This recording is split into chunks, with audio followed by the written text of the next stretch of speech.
Hello, welcome to this MOOC session on interdependence, economy, trade and security. My name is Astrid Pepermans. I'm a postdoctoral researcher at the Free University of Brussels, and I'm also a senior researcher affiliated to the Egmont Royal Institute for International Relations in Brussels. Before diving into the concrete Sino-European interdependent relationship, I wanted to touch upon a couple of theoretical concepts that are necessary in order to grasp how interdependence actually works within the relationship between China and the European Union. So for this, I used the definitions that were developed by Robert Cohen and Joseph Nye Jr., two important researchers within the field of international politics. They define dependence in a very abstract way as a state of being determined or significantly affected by external forces. Interdependence is a situation of mutual dependence. So then this kind of dependence goes in two ways, kind of bilateral dependence. Interdependence in world politics is described as situations characterized by reciprocal effects among countries or among actors in different countries. And then a very important one, asymmetric interdependence, is a situation in which one party, usually a state when it comes to world politics, needs the benefits derived from a relationship with another country more than the other. This, we will see, will also open new ways, open possibilities, so the asymmetric interdependence will open possibilities to use particular sources of power as a means to influence other powers. In order to understand how globalization has impacted power politics and the relationship between states, Robert Cohen and Joseph Nye have also developed this concept of complex interdependence. And they describe three characteristics which we will see are also applicable to the relationship between China and the European Union. First of all, first characteristic is that multiple channels connect societies. Due to globalization, we have seen an acceleration of ties, not only between states, which are seen as the traditional major actors within international politics, but also between, for example, local governments and non-state actors. For example, multinational enterprises, globalized firms, and so on. This also has as a consequence that internal policy making of different countries impact other countries. Traditionally, domestic policy was seen as something which is isolated from foreign policy.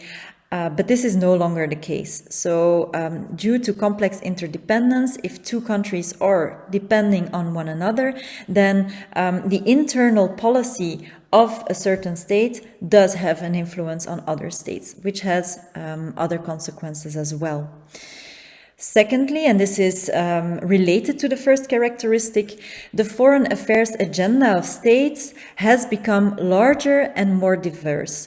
And for this, I wanted to look at a quote of Robert Kissinger from the 70s, where he says that a new and unprecedented kind of issues has emerged, the problem of energy, resources, environment, population, the use of space and the seas now rank with questions of military security, ideology, and territorial rivalry, which have traditionally made up the diplomatic agenda. So, whereas the diplomatic agenda of states was often focused on defending one's territorial borders and making sure that you are ready for a weaponized conflict, this is no longer the case. Other elements like economic power, for example, have become equally important. Third characteristic of the concept of complex interdependence is the minor role of military force. due to the fact that states have become more interdependent and due to the fact of globalization, this has rendered the use of military force and hard power very costly.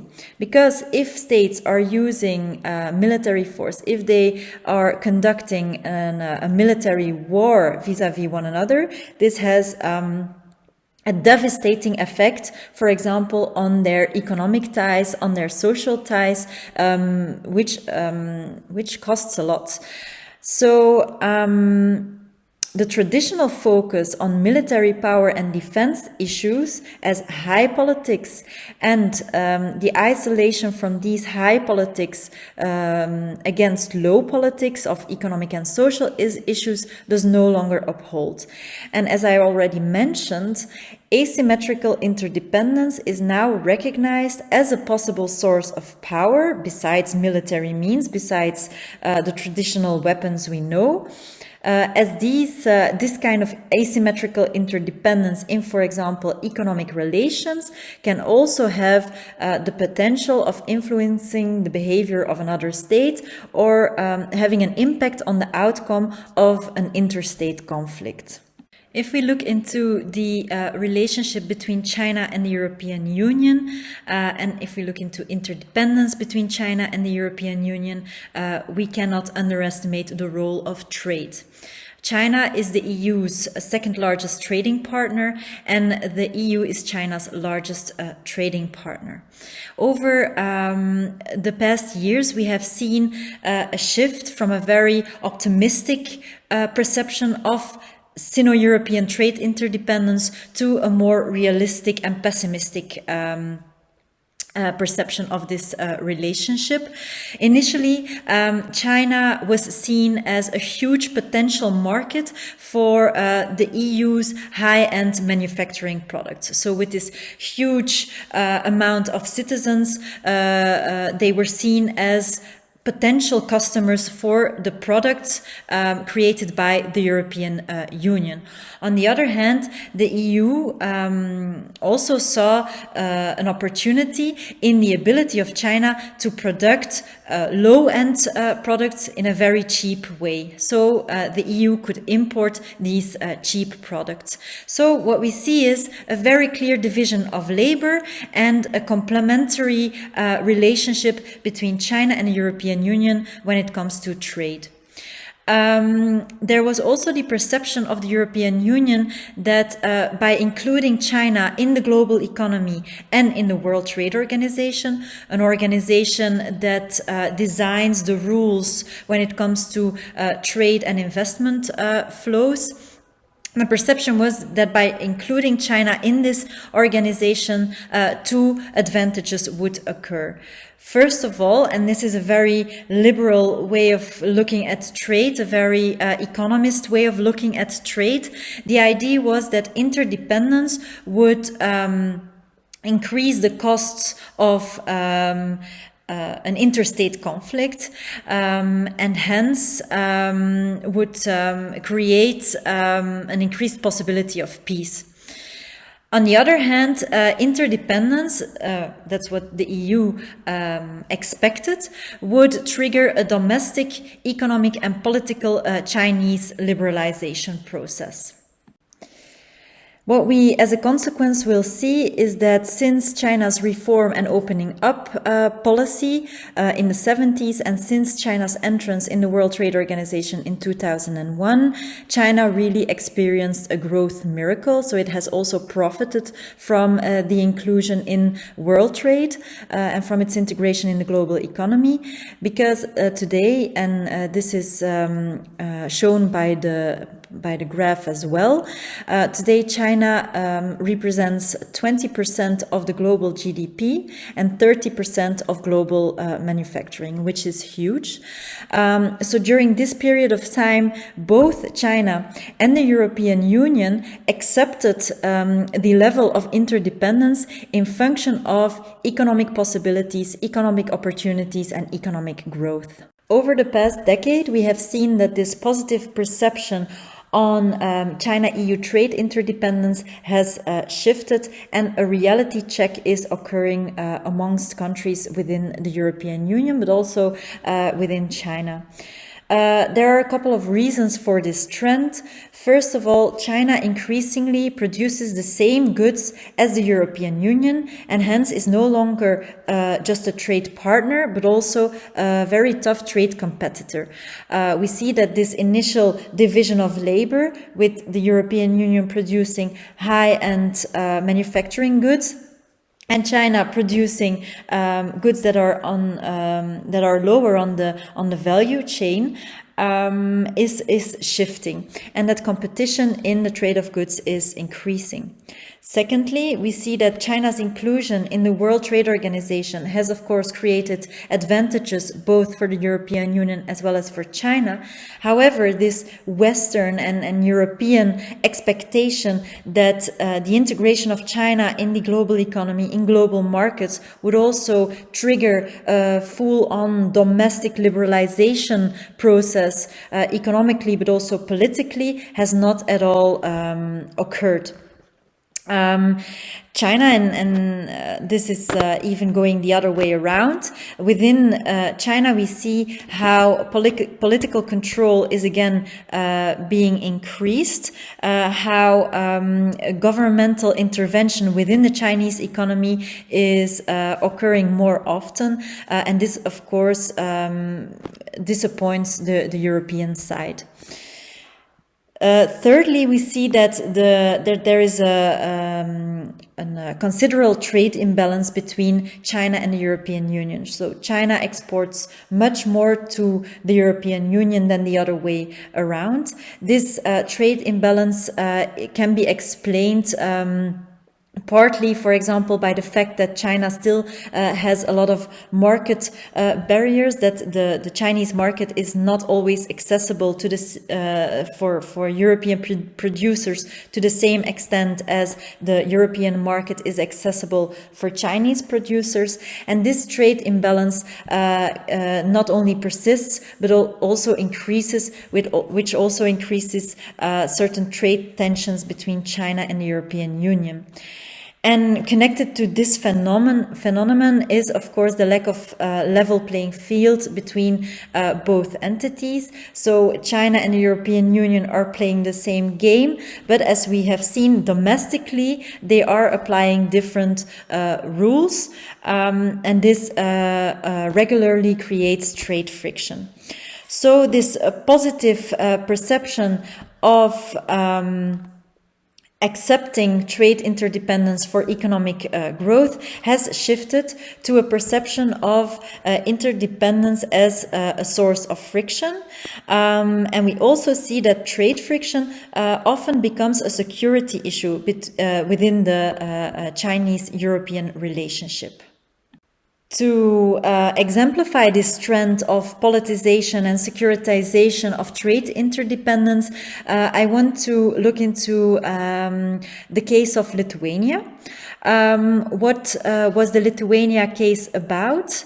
Very recently, Lithuania opened an unofficial diplomatic representative office in Taipei, and also allowed Taiwan to do the same in Vilnius, so the capital of Lithuania. Of course, this is a very politically sensitive issue for China, as Taiwan is a self-governing island, but China claims this island as its own territory. And China retaliated by blocking Lithuanian imports, as well as trying to stop manufacturers from using components produced in Lithuania. So this is an example of how production chains, trade flows and supply chains are being used for political ends and in power politics. Another issue when it comes to the interdependent relationship between China and the European Union is a technology interdependence. So we have seen in the previous slides that within the Chinese economy, the control of the Chinese government over the economy has been increased. And this also means the control of the Chinese government over domestic private enterprises. And this shift increases or raises questions and concerns on the foreign activities of such enterprises and their consequences for the national security. So these concerns are raised within the European Union institutions, but also the member states of the European Union. We have seen that the entrance of Chinese telecom companies on the European market have created fears about foreign influence and espionage through sophisticated hard and software in essential sectors. So here the telecom industry. And today, 11 European countries have taken measures to restrict or ban the use of Huawei and ZTE equipment based on security concerns. Next to the issue of interdependence when it comes to trade and when it comes to technology, there's also the increasing issue of energy interdependence. And here I also want to refer to a specific example to illustrate these dynamics. So, due to concerns about unfair trade practices, the European Commission launched an anti-subsidy investigation against Chinese electric vehicles. So, the idea exists that within the Chinese economy, the Chinese government is providing large amounts of subsidies to Chinese producers of electrical vehicles, and this is a disadvantage for the European counterparts. China, of course, is not happy with the act of the European Commission and has been retaliating by imposing restrictions on the export of gallium and germanium. So these are materials which are essential for the production chains. So we see that the mutual dependence which exists between China and the EU when it comes to the access to minerals and raw materials is also used as a tool for, again, power politics. It also reveals how trade and security issues have become increasingly interdependent as well. So a traditional trade conflict about subsidies, about dumping, is being securitized and is being pooled within the field of the issue on energy interdependence, when it comes to the supply of certain critical materials. So now we have been looking into some concrete and practical interdependencies between China and the European Union, but of course we should not underestimate or we should not be blind for the global tendencies that add to the politicization and the securitization of interdependence. First of all, there is the general intensified competition between China and the United States of America. We see that the United States of America perceive China as its main rival on the global stage. On the other hand, the European Union is not only a partner of China, but also a partner of the United States. And there often it feels the pressure from the United States to take a stance vis-à-vis its trade partner, China. This, of course, increases the complexity of the situation. Secondly, we see that the Chinese growth miracle has reached its limits. There is a Chinese domestic economic stagnation, and due to the fact that there is so much economic interdependence, negative tendencies within the Chinese economy will also have a negative impact on its economic partners. Thirdly, we have seen how the COVID pandemic has disturbed supply chains and interdependencies all over the world. And this has also added to the realization of nations how vulnerable they are in times of crisis. The same accounts for the invasion of Russia in Ukraine and the recent tensions in the Middle East. These tensions indicate that, first of all, military force remains an important element in international relations, but also these tensions and conflicts have been a wake-up call for example, the European Union, of how dependencies, for example, the European Union being dependent on energy supplies from Russia, how these dependencies can create severe vulnerabilities and have consequences for the national security. So this is a trend that we see all over the world. Nations realize that interdependence can create vulnerabilities, and they revert as a consequence to economic nationalism, industrial policy, de-risking and decoupling to cope with the risk of these interdependencies. These are topics that will also be covered by some other of the MOOCs.